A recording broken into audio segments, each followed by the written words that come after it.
Again, going back to you got to be responsible. You got to be responsible. Yep.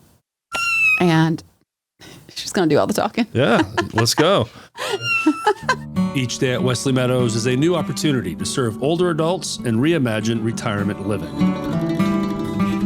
It is the heart of their mission that inspires their team to provide the kind of fun atmosphere and care residents would want for themselves.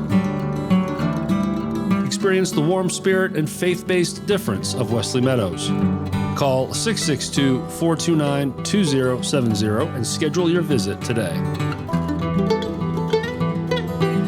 Hello and welcome to the Real Hernando, presented to you by Wesley Meadows Retirement Community and produced by SRP Studios Podcasting. This podcast spotlights organizations, ministries, and community leaders in Hernando and Greater DeSoto County by sharing their stories and what led them to serve the community. Please follow us at therealhernando.com for all channels and social media platforms.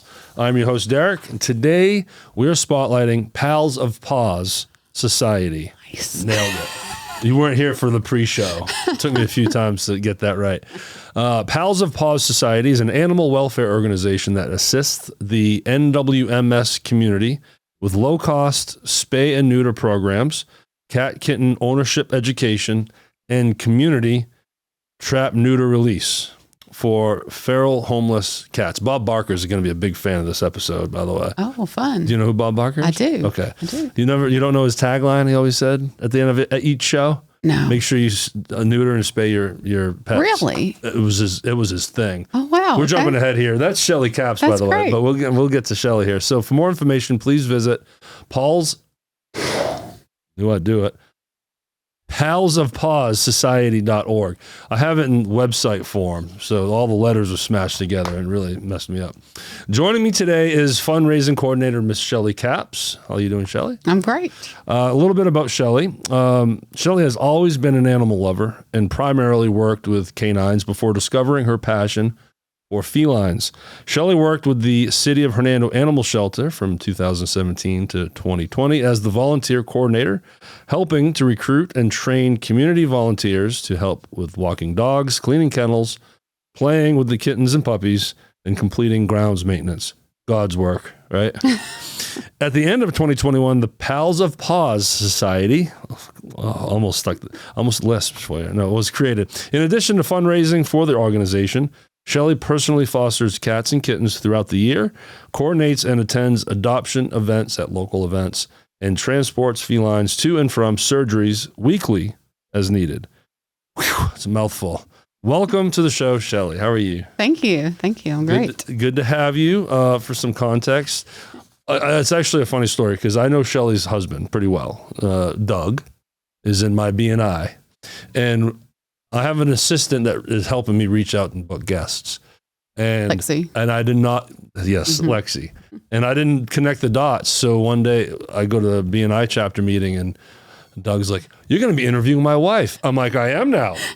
Really? And I had already met you once at a ribbon cutting. So I was like, okay, that's great. So here we are.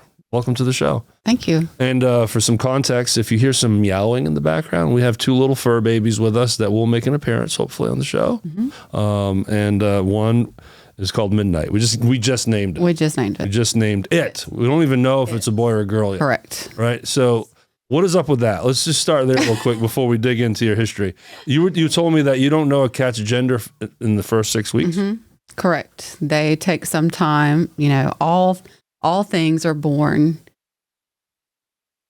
with the same reproductive software. Okay. Some is in and some is out. Same thing for the human race. Sure. Right? Yeah. If you look at it, it's exactly the same, just some is in, some's out.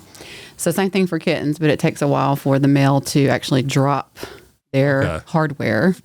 I love that. Software, hardware. Yeah. Before they drop that, so you can tell what sex they actually are. And I do feel like there's people out there that are really robots. Like they are hardware, software, I think. Some people out there that you're like, is that human? But it's interesting to know. I would have never known that.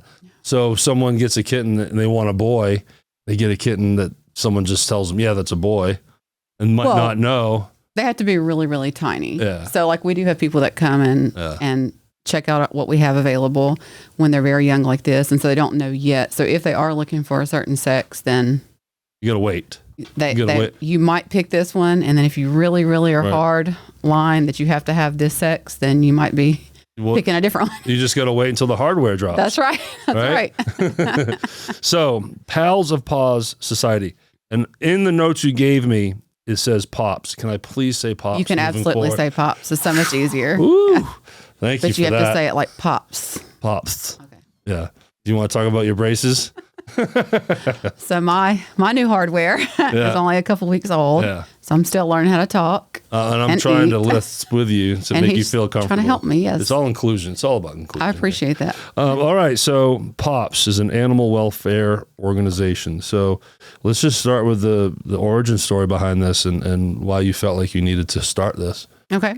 Well, I didn't actually start per se the group, but there's 5 of us total. 4 other board members. We're all full-time, working full-time, have a regular life. And we saw the need for specifically more for cats than dogs because the local shelters and rescues are just overran with dogs.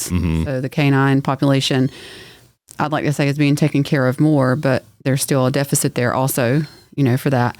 But canines were being taken care of and felines were just kind of like, sorry, and we're busy. And you see cats all over the place. Yeah, we're busy with this, so we can't really deal with that. And in that thread, we decided that was probably something that we needed to focus on more, even though we do still help. We do still have some dogs. It's very minute in the scale of what we do, but we do help with like connecting adopters and rehoming sometimes, or getting a pet transported to another location that is canine, for different organizations and stuff like that. But as far as like housing them, not so much, more cats. I have a buddy, and him and his wife have 9 cats. I forget where they go. It's like a rescue, an adoption situation in Memphis somewhere. But 9 cats.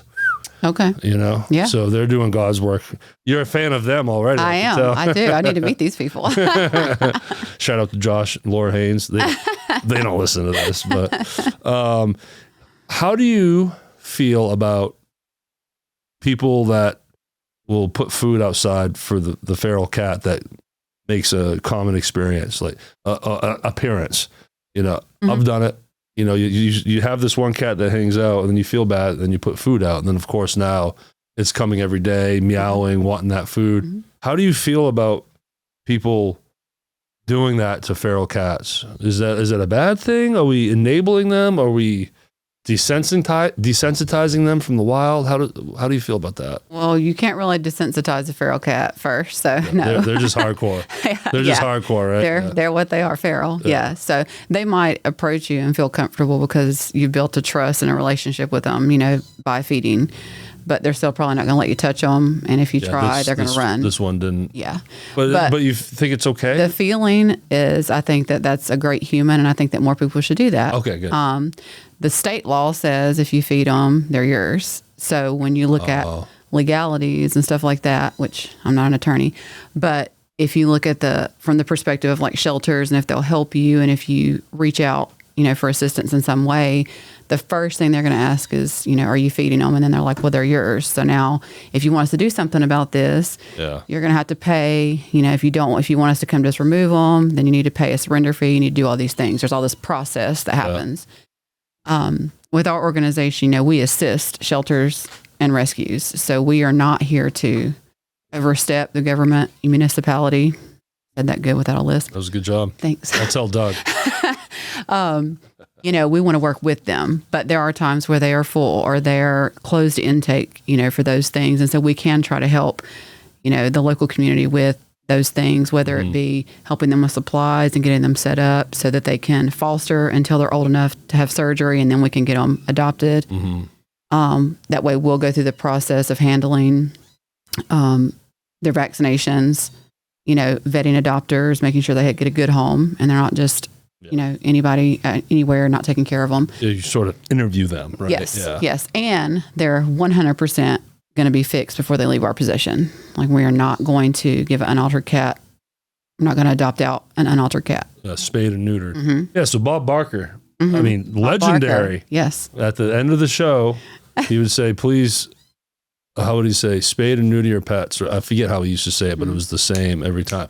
And I never understood why he was so passionate about that, but he must have been like yourself, just a real animal lover that's like, hey, population control here. Yeah. Because in an area where there's a ton of feral cats, it's dangerous for the cats, right? I mean, they're out in traffic. Well, they have a shorter lifespan for sure. Okay. And then, when you're overpopulated, you have more opportunity for disease and then that suffering, and nobody wants that. You know? It's easy to think that cats are more self-sufficient than a dog would be. Because cats will go out there and start killing mice and feed themselves. But is that a misconception? No, they're definitely self-sufficient. I mean, they're survivors out there. They're right? survivors. They're hunters. Yeah. Females are actually better than males in that perspective for cats. They're much more fierce than the males in general. But yeah, they're sufficient. But when they're babies, I mean, they have to have a certain amount to get them, before they become self-sufficient. Yeah, they need to feed off the mom, right? How long are they feeding for? Usually 5 to 6 weeks, approximately, is a weaning, period. And then the hardware drops. And then the hardware drops. Mm-hmm. I'm never going to... And then we need to identify who the real hunters are. I can't wait to tell Doug about this new learning experience I'm getting here.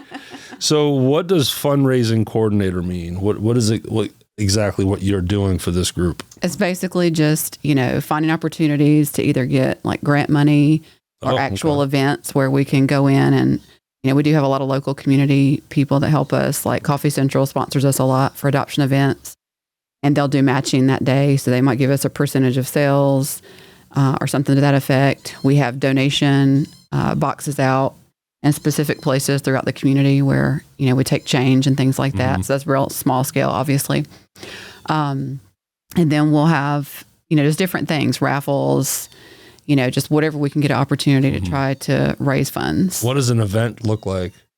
Well, we haven't really had any big events. So, I mean, but you've had an event. Yeah. It's mostly just, being able to educate people, A-Fair, those so kind of things. You were in the A-Fair? Well, we were kind of side A-Fair. Don't tell anybody. I won't say a word. Have you ever done Water Tower Fest? We have done Water Tower Festival. It's a little more affordable. It's really hot. And you don't have to be a craft vendor. So the thing with the A-Fair is, it has to be craft. You have to be, you have to be craft. So obviously we wouldn't want to break the rules, but that day is very busy for Coffee Central just because people are, going up and down to go to the craft shows and stuff. So that helped a lot. So we camp out there. People are getting coffee and they can pet kittens and donate money. And we actually, this year we had made baskets from donations. So we had a bunch of cool like cat, kitten, and dog and puppy baskets that we were raffling. How many times have you seen a daughter, like a little girl, like say 6 years old, talk the parents into getting a cat when they just were not expecting it? And they just couldn't leave without one, or at least without signing up. Because I'm gathering no one can just adopt a cat right there because they need to be vetted, correct? Well, sort of, but you can tell a lot by talking to a person. Because I know, I can see dads rolling their eyes like, okay, I guess we're taking home a cat. Yeah. Well, we kind of go off of the rule. Everybody has to be on board. So everybody in the home has to be okay with it. So if dad's not okay with it and mom is, then it's kind of like, well, you guys really need to get on the same page and then call us. We'd love for you to adopt a pet, but we definitely want to make sure they're wanted by all. So, yeah. But yeah, there's a lot of arm twisting from kids for sure. Of course. My daughter wants a dog so bad. So do I, but I have to, go towards the hypoallergenic dogs, which you will never find in a shelter. But it's expensive. Let's talk about, you got to make sure these people are financially secure in a way where they'll be able to take care of this dog or cat. But in my case, I would not be a good person to adopt a dog because, honestly, it's just, I don't have the money to vets and just, I wouldn't be able to keep. I have a guinea pig. That's easy, right? So, I mean, do you look, I wouldn't say you look at people's finances and what they make, but that's something you have to consider, right? Yeah, for sure. I mean, yeah, we definitely talked to him about the expense. Obviously, for a cat, it's considerably less probably than a dog in general.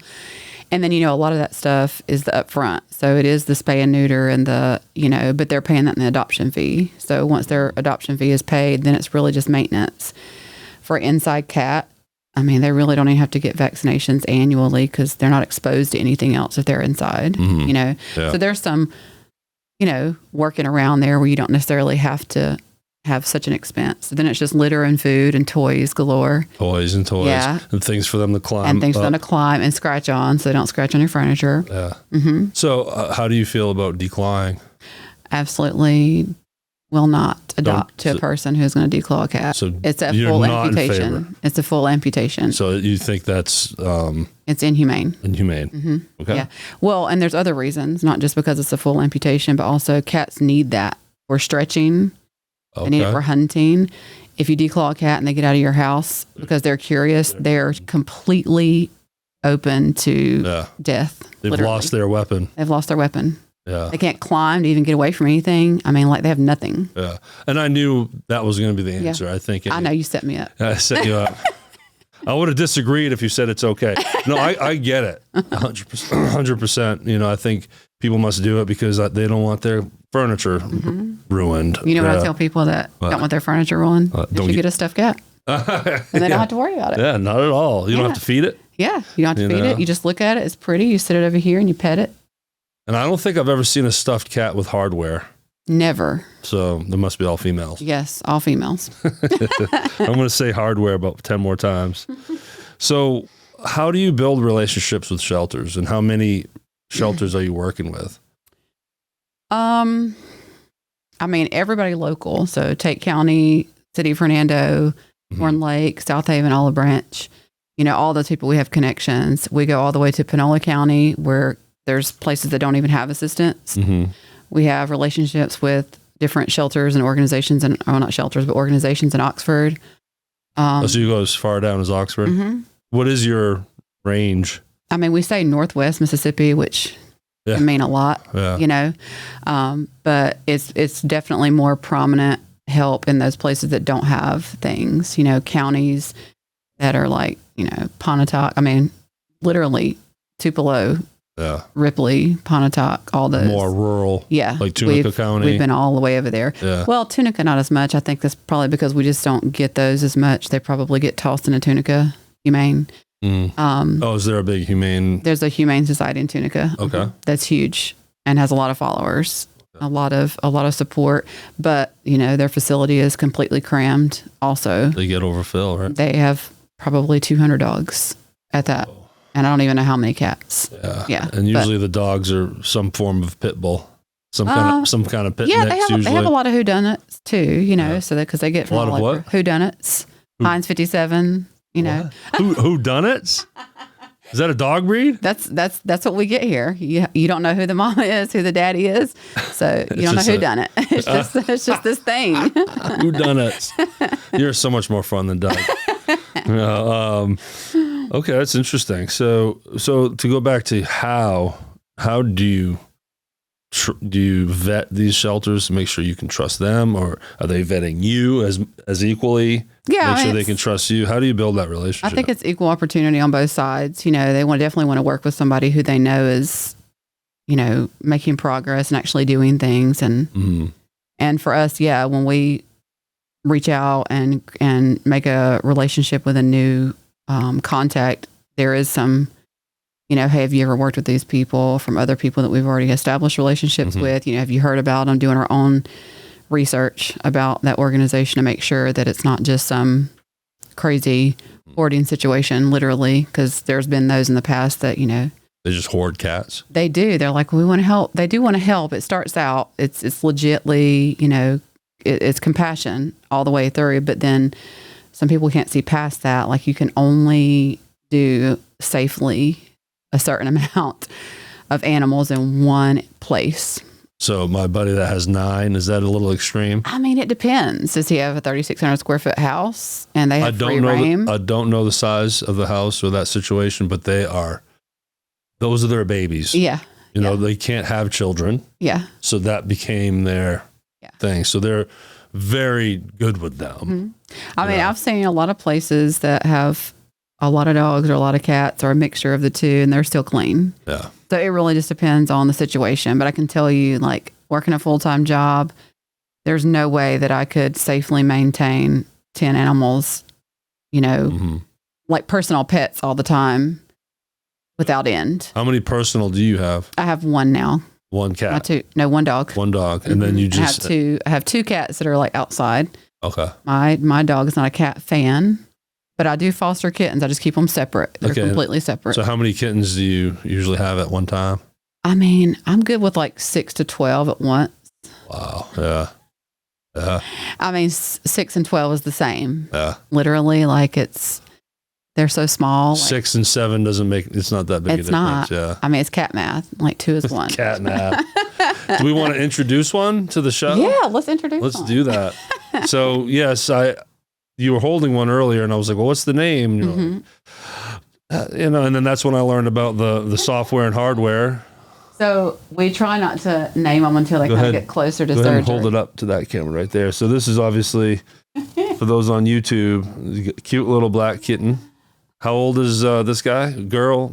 This one is 5 to maybe 6, close. Yeah. Okay. Yeah. Yeah, I would say. So you're fostering?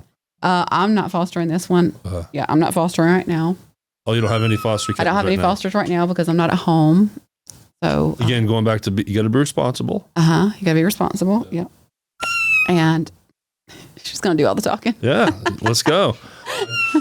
5M Services. We're your comfort specialist. We're dedicated to serving residential and commercial clients with money-saving solutions, combining the highest quality parts with our unwavering commitment to delivering exceptional service to give you the top-notch experience you deserve. A 10-year parts and labor warranty is included with every install. Dial 662-560-7331. 5M Services, making your comfort our priority. Visit us on the web at 5mservices.net for more information.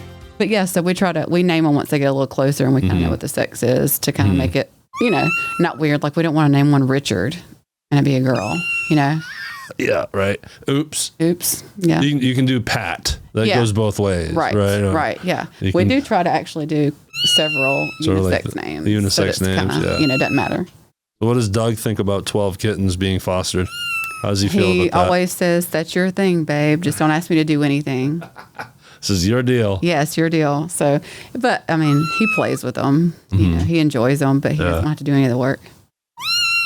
Wow, he's just talking to you directly. What? So this is the one that we called Midnight earlier? Yeah. Okay. What's up, Midnight? What are you doing? So, I don't want to put you on the spot here, but Doug texted me saying that you might be a little uncomfortable with this. Because, lights, cameras, action, right? And he asked if it was okay if you took a kitten with you. So let's talk about, what's it called when someone has an animal? Emotional support animal. Yes. So cats are big for that, correct? I mean, every animal is an emotion. To me, every animal is an emotional support animal. It helps you. Yeah. Would you take a cat like on an airplane? I mean, yeah. You see dogs all the time. I've never seen a cat. Yeah, I mean, it's just, they're not necessarily as social with people. Yeah. Like cats pick their people, and that's their people, kind of like chihuahuas. I'm gonna let you go play with your sister because you're struggling. Some old friends of mine had 2 cats they acted like dogs. You could put them on the back and just rub the belly, and they just sat back, and that's very rare. And I'm like, that's the kind of cat I want. But most are not that way. Yeah. What do you think made those cats so chill like that? Because cats don't like being turned upside down. Well, cats don't expose their belly because that's all their vital organs. That's why they don't like you messing with their belly, and they will attack you. Oh, so that's a primal thing. It's a primal thing, yeah. And cats are extremely primal because they're survivalist and they're self-sufficient. Where dogs aren't. They're not as much. Yeah. I mean, they can get to that point, but they haven't had to fight for that for a long time just because they're so domesticated too, Yeah. But yeah, it's I'd like to say that it's nurture versus nature, but I really think it's individual personalities. Sometimes it doesn't matter what you do. We can get cats out of a gutter and they're completely healthy. And then ones that are born in our care, never exposed to any kind of real germs, they get sick constantly. Really? You know, so you try to do all these things and keep them healthy. And unfortunately, not every human is born healthy either. That's true. You know. Yeah. So you, in your notes, I have primarily worked with canines back in the day. Mm-hmm. What was that like? What were you doing with the canines? Just with the shelter. Just more fostering. And fostering. Yeah, I fostered a lot of dogs too. And I mean, I've still fostered dogs even as I've been with Pops. Mm-hmm. I had a German Shepherd for 9 months that just got adopted last November, right after Thanksgiving. And she was injured, so it took a long time for her to kind of get through that. Is it hard to let go? It's always hard to let go. I bet, yeah. Yeah, but it's like, you know, I try to tell people, they get discouraged and they don't want to foster because they're like, well, it's just going to be emotional and I'm not going to want to do it. And I'm not going to let them go. And I mean, it feels like that sometimes. And I won't say that, you know, every foster that fosters doesn't have a foster fail, you know, and you keep them and they're your pet and that's great. So you can, are those pretty much first in line if they want to adopt? Oh, of course. Yeah. Anytime, you know, we work with somebody who's fostering for us, if they wanted to adopt, they would have priority for sure. Yeah. And it's kind of the same way with other organizations. You know, they definitely want you to be able to, because you've already developed a relationship, you know, and grown together in that way. But if I adopt, then that stops me from helping all the others. And that's kind of how I've always looked at it, is like, I'm the person that can help them. I can train them. I can fix them. I can do whatever. And then I can get them to their place where they need to go. Yeah, you're the home. Stepping stone. That's right. Yeah. If it stops here, then how long do I have to wait, you know, to help more? Yeah, and you can only handle so much. That's right. Take on so much. That's right. Sorry if you already mentioned this, but why the transition to felines? It wasn't like by choice. It just kind of happened to me. So I was working with the shelter, and I got a call from the director at the time, and there was a pregnant cat there that had just given birth. And basically within 24 hours, I took her out of the shelter because it was a really bad situation in the old shelter here in Hernando. It was, the dogs and cats were together, and it was just, there was a lot of stuff going on, and it wasn't clean, and there was kind of like mice and things, all kind of just, I mean, it's a building. We're all happy that they have a real building. Yes, it's amazing. It was a big deal. Yeah. So it is not a place for kittens. Kittens can fail so fast, you know, and they're just gone. You can't even bring them back. So I said, well, you know, I never done a cat before, but I'll do it. So I took the mom, and she had 4 kittens of her own. And literally 2 days later, there was 3 more cats that another pregnant mom had been found, and she rejected her kids. She was not letting them nurse. She was getting angry with them. And so they had to be separated because she could hurt them, you know. And so I took those 3, and they were basically the same age as the mom that I had already, you know, taken.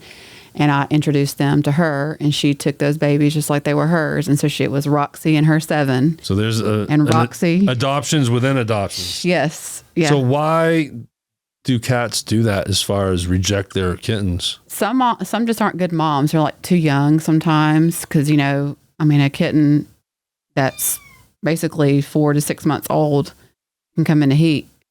And that's really young in life. Okay, and so then they're pregnant, and then they're not. That's not my jam. Like, I don't know what this is, but it's got to go. Yeah. So sometimes it's just a young mom or a bad mom, whatever you want to call it, in that scenario where they don't want them. Sometimes they, you know, in nature, all moms, not just cat moms, will discard ones that are diseased or otherwise failure. They can tell. They just know. And they will separate them because they don't want them to bring the rest down and drain the supply from the healthy ones that can thrive. Yeah. So it's just nature, but all those cats were healthy, and it was just a situation where she was probably a young mom or a bad mom, whichever. Instincts are wild, aren't they? Yeah. They just the mom knows. This one's got to go. Yeah. Yep. And there's no emotion, right? No, they don't have any emotion. It's a job. It's a primal situation. Yeah. Like, no, I'm done with you. Yeah. I don't want any of you. Yeah, that's interesting. Well, thank God that you were able to take them in, and the mama cat took them in. Yep. That's really cool. Yeah. So volunteers. Oh, I'm just dropping my pen here. So what does that mean as far as volunteers? Is that mostly fosters?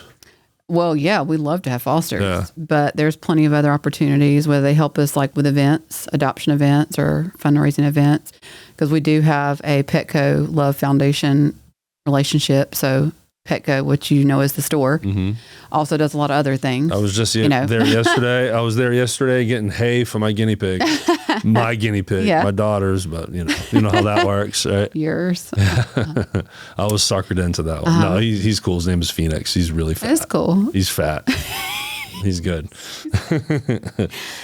So they, that we have adoption events there at the stores. They no longer have animals in the store at Petco, like cats and dogs. They don't have those anymore just because it was probably related to puppy mills and all that kind of stuff that was going on, in order to not have to take the liability and the risk of those things, with those pets.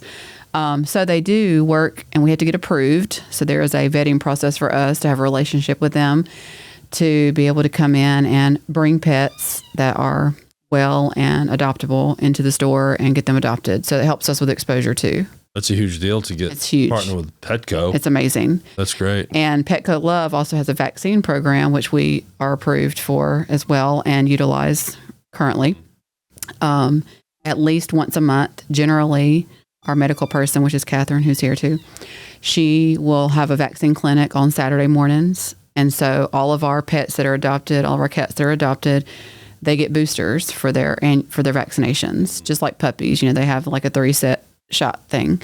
So generally by the time they're ready to get adopted, they've probably had 2. They've had the initial and then one booster, and we do another booster also that is covered in their adoption fee if they choose and it finishes them off. Yeah. So they don't have to pay that separately at a vet's office or anything. They can get it through us.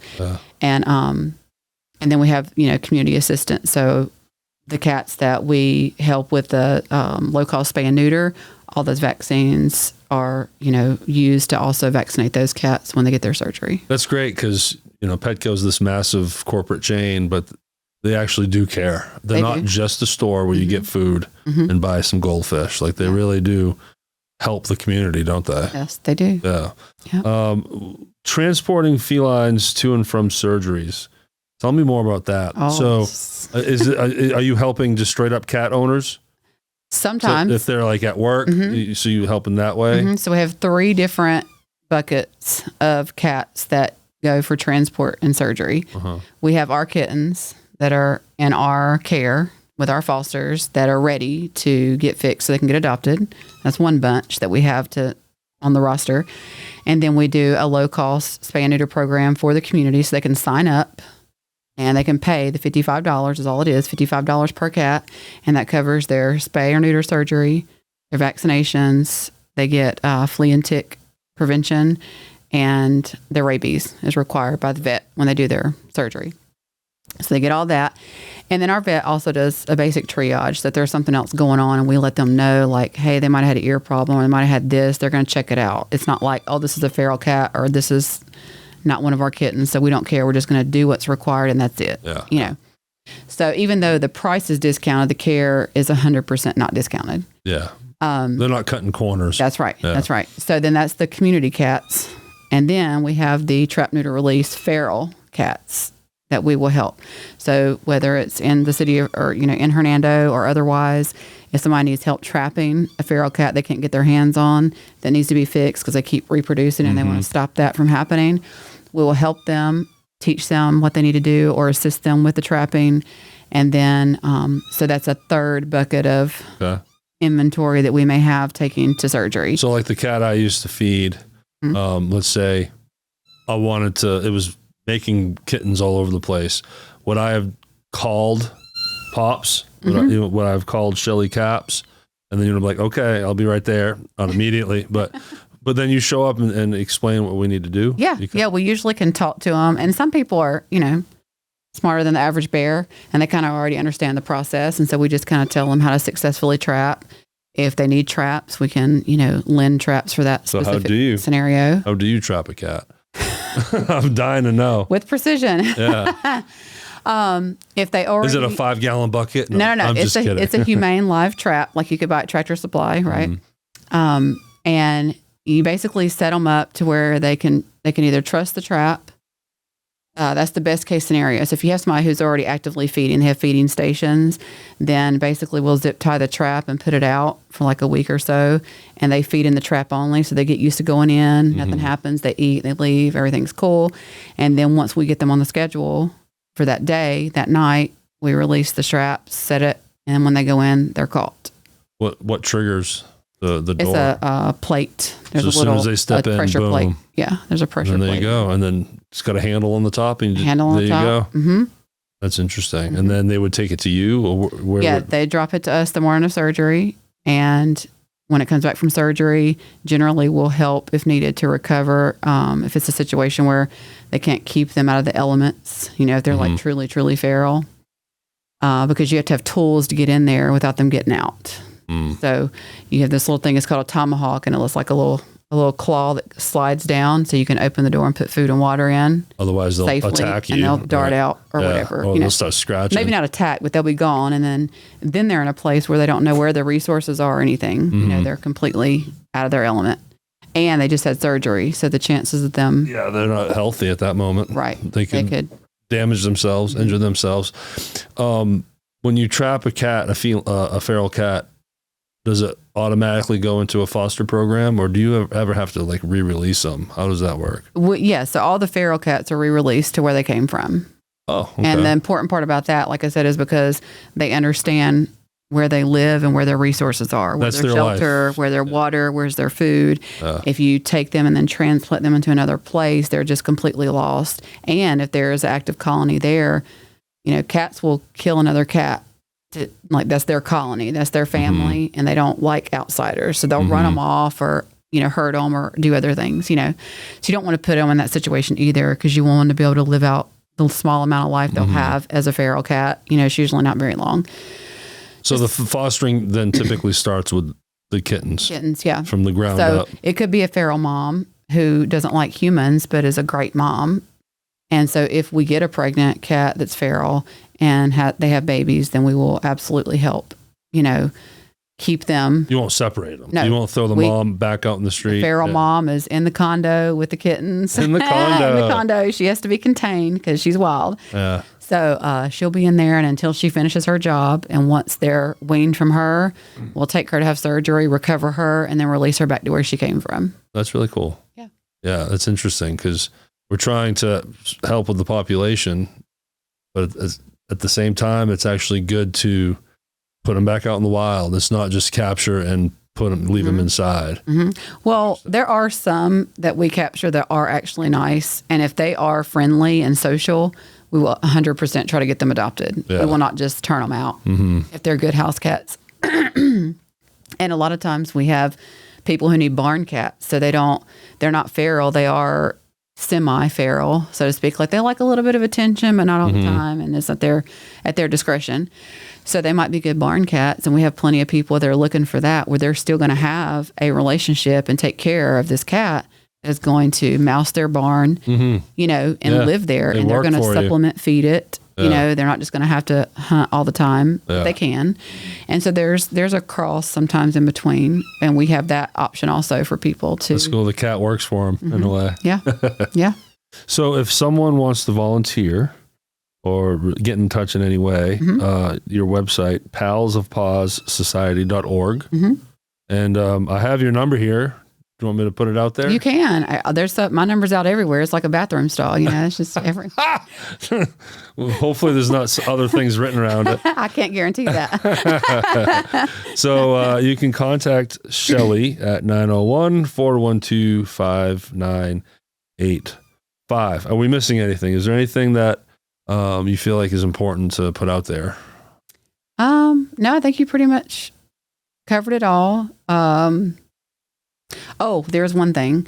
If you find kittens and you think their mom has left them, please don't take them, because mom has to hunt and get food to supply the milk for her baby. So a lot of times people get confused and they don't realize the babies might be crying, but the best thing to do is watch them. Just hang back. See if mom actually comes back, because she's probably hunting. If she's stashed them in a place like a bush or something, she's put them there for safety so that nothing will get to them. She has hidden them. Yes. And then if she doesn't come back, and of course you don't want them to starve, because babies have to be fed every several hours. They're going to be looking for milk. So how long should you wait? I mean, if you see, it's literally, if she's left and she's not, they're screaming at that point, like that means they're really hungry. They've been waiting. I'd say less than 12 hours for sure. Oh, okay. If you see something, don't just automatically pull them. Yeah. But more than 12 hours, if they're really, really still crying, then that's a red flag. If it gets to 12 hours, they can go down really fast. So within several hours, you should be able to see activity from mom. The problem is people don't, if that's say like at a gas station or somewhere, it's not at somebody's house, right? Mm-hmm. They're not just going to hang out for several hours to see, if mom comes back, but you could tell somebody. So like, let's just say it is a convenience store, or you could call us if it's local. You could say, hey, I saw this and I'm not sure if mom is there. We can probably find somebody to help monitor that situation. Scope it out. To make sure mom's not coming back. Very good. Well, it's good to know. Yeah, because their best chance of survival is literally with mom. Yeah. Oh, of course. Yeah. We have lost so many kittens from bottle feeding because you just cannot. It's not the same. It's not the same. And sometimes they don't take those bottles the same as mom.